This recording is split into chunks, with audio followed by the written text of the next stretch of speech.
The Nintendo Switch 2 is the most anticipated game console of 2025, and we have it right here. We're about to dive in. I'm about to check this out. Here's what's in the box. So what I've got is a Switch 2. This is the $450 version. There's also one with Mario Kart World. Mario Kart World is here, $80 separately or $50 more to get it in box.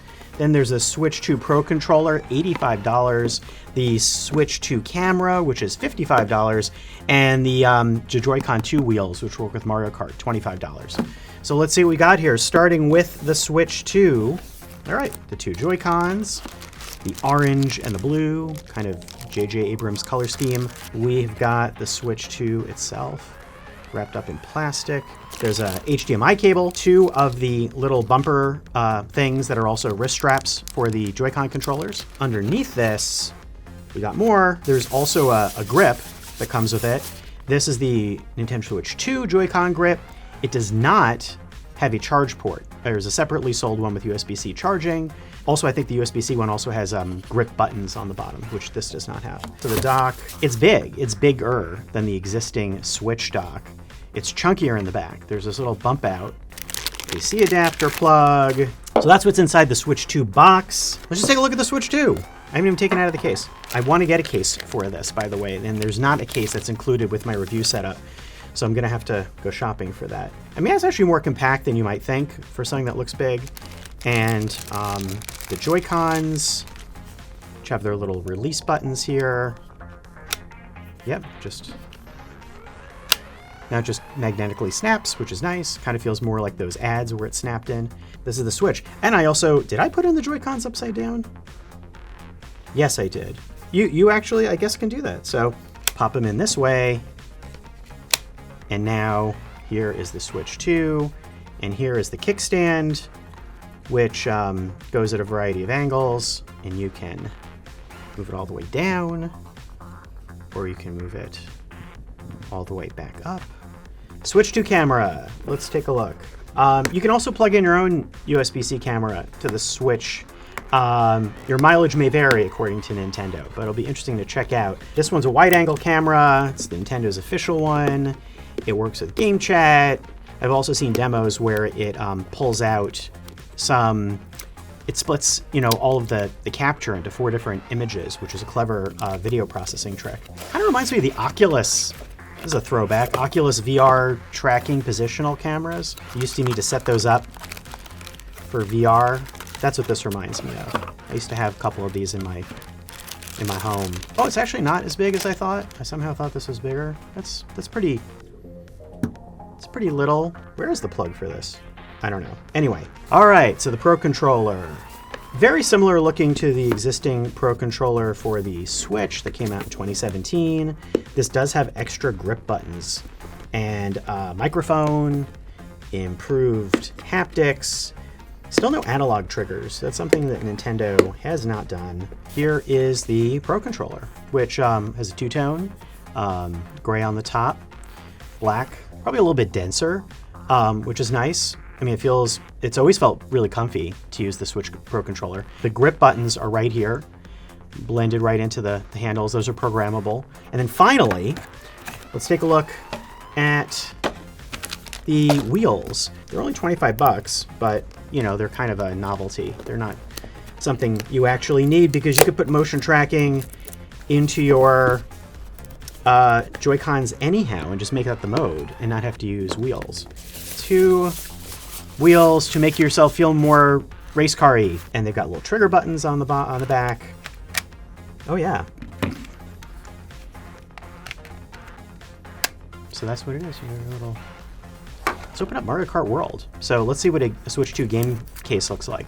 Some of the game cards have the full game file on them. Others are basically a key to download the whole thing online. And there's the little Switch 2 cartridge, which looks like a Switch 1 cartridge. And now let's turn it on. The Switch 2 looks like a continuation of the Switch. And that's the thing I was saying all along, is that this is not a whole new thing. It's literally a sequel. And while that's comforting if you already have a Switch and are looking for something new, it's not really providing a whole lot of that brand new feeling at the moment. The Switch 2 is bigger. And I kind of feel like it's like if the Steam Deck and the Nintendo Switch got married, had a baby, that baby would be the Switch 2. It's an 8-inch screen, it's clearly denser and bigger to hold, but it is notably less chunky than the Steam Deck. And that makes it a lot easier to put in a bag, and I really appreciate that. The magnetic Joy-Con detachment is a lot smoother, and using it here, even with some of the accessories, it's been a lot nicer to use. I feel like I no longer have to fiddle with it, and the whole construction of it just feels better. So there hasn't been a whole lot of game playing yet because at the moment I've only had one game, Mario Kart World. Is it worth getting? Well, I mean, you're gonna get it with the Switch 2 because it's the only big exclusive game. And so far, yes, it's well worth it. Mario Kart World is a huge open player environment. I don't know how much gameplay is really packed in there, but the 24-player multiplayer is ridiculous and fun, and I don't want to go back to smaller amounts of racers. And the extra modes like Knockout Tour are my very favorite modes.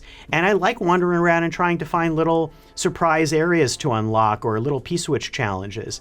So that makes it a must-play, and it looks and plays pretty fantastically so far.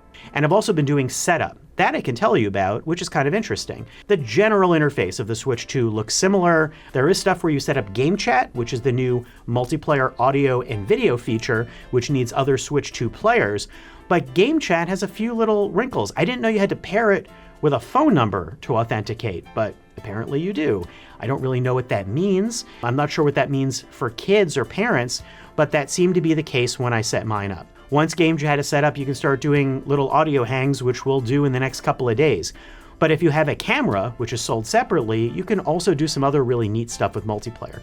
The camera can capture simultaneous feeds from people in the same room and put those magically into games. The coolest thing I got to see with it so far was Mario Kart World, where Ahmad and I at CNET sat down and played some Knockout Tour. You can see these like little cutouts of your faces hovering over the carts, and it's actually really fun and silly, but it also lets you keep track of where your friends are, and you can taunt them with your face, and it's very silly and magical, and I think more games taking advantage of the camera features will make it a pretty interesting accessory to get. So I did system transfer from the Nintendo Switch, which is similar to what happens before. It wants you at the beginning to make that decision to move over your data, including game saves that are not cloud saved, which is the case for some games. The setup said that if I don't do it now, I'd never get a chance to do it again later, which freaks the heck out of me. But I decided to just do it. It took about half an hour. It was pretty painless. It does wipe the data from your other Switch, and you kind of like move into the other like a hermit crab. And I started downloading all of my games, which I'm still doing. There are a number of Switch 2 updates to games, which I'm still waiting to get, and I'm curious about how those get updated with graphics and extra features. I mean, I also got to use the little extra Joy-Con holder, which is a lot like the one before. It's a little grip. I got to use the Pro Controller, which feels much like the previous Pro Controller, except in this case, it also has a headphone jack, it has a microphone, it's a little bit denser feeling, and it also has paddle buttons on the back, which can be programmed. It's also $85. Good luck on getting a Switch 2, because right now it looks like they're pretty hard to get, but I want to tell you that I think it's okay to wait. The Switch 2 right now doesn't have a lot of really new exclusive games. Mario Kart World and this $10 game Welcome Tour, which is a pretty silly but charming little walkthrough of all the extra features on your Switch that you might want to know about that should have been included as a freebie, but they're making you pay $10 for it, are the two new things right now. Eventually there are going to be ones like Dragon Drive, which is going to be kind of a little sports game using the Joy-Cons. There's Donkey Kong Bonanza in the summer. There are other games coming later in the year. You could wait for those to come out. You could wait for next year when eventually they'll have a Zelda game or a Mario game. And so I feels like a kind of a beginning step. And I think that's the way you should treat it too. Great if you get one now, perfectly fine if you wait. And there's a lot more to come in a full review as I keep playing this. Stay tuned for a full review that we're going to have on CNET once we've played this a whole lot more with all of our friends, with all the multiplayer features, and a lot more of the games. Thanks for watching.